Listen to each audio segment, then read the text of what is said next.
ভারতের ঝাড়খণ্ডে এক অদ্ভুত রেল স্টেশন বেগুনকোদর। শোনা যায় ১৯৬৭ সালে এক মহিলা যাত্রী ট্রেনে কাটা পড়ে মৃত্যুবরণ করেন ঠিক এই স্টেশনেই। এরপর থেকে মাঝরাতে স্টেশনের প্ল্যাটফর্মে দেখা যায় তাকে, এক সাদা শাড়ি পরা নারী, মুখ ঢাকা, ট্রেন এলে উধাও হয়ে যান। রেলওয়ে কর্মীরা একে একে এই দৃশ্য দেখার পর হঠাৎ করে কেউ আর কাজ করতে রাজি হয়নি। গুজব ছড়িয়ে পড়ে স্টেশনটি ভূতের অভিশপ্ত। ১৯৬৭ সালে এই স্টেশন বন্ধ করে দেওয়া হয়। ৩০ বছর ধরে পড়েছিল তালাবদ্ধ, একা, নির্জন।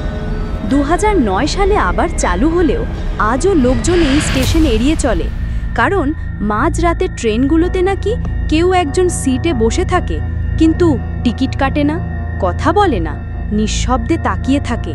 আরও অজানা অন্ধকার গল্পের জন্য সাবস্ক্রাইব করো ডার্ক পিক্সেল ডায়েরিজ।